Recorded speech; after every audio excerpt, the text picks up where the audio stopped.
¿Vos me decís? Profe, de nuevo preparando para la primera temporada. ¿Cuáles son las expectativas que nos falta que esperamos? Y la expectativa es enorme.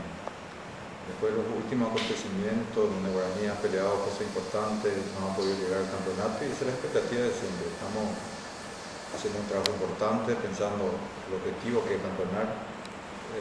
Hace rato que Guaraní no consigue ese logro y creo que tenemos un buen equipo, se está preparando con mucha ganas, con mucho entusiasmo. Los refuerzos que han llegado han sido jugadores de muy buen nivel y eso nos alienta y nos da la esperanza que podamos llegar al objetivo. ¿Y seguimos esperando refuerzos propios con estos nos quedamos? Y estamos con la posibilidad de contar de vuelta con Miguel Paniagua. Se está definiendo esa situación. Un central más que de repente nos estaría faltando para que podamos completar el plantel.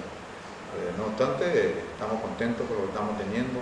Hay un montón de jugadores jóvenes que están abriéndose camino y necesita ese respaldo y lo están teniendo y espero que pueda confirmar todo su potencial, toda esa sapiencia que viene formándose en los inferiores. Fabro y Caña con nosotros siempre. Sí, son jugadores vitales para nosotros.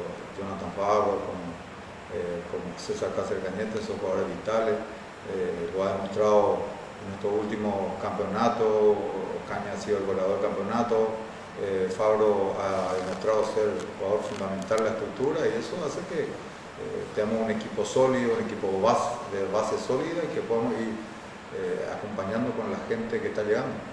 Entonces, un mensaje para la hinchada que es la que está expectante de lo que podemos hacerle. Y el mensaje de que este equipo se va a preparar conscientemente con el objetivo de pelear el campeonato. Somos conscientes que 2 campeonatos anteriores no pudimos llegar, estuvimos ahí pisando talones, que vamos a poner todo el esfuerzo, toda la gana necesaria para una vez por todo darle esa alegría que hace tanto tiempo está esperando. Muchísimas gracias. Dale,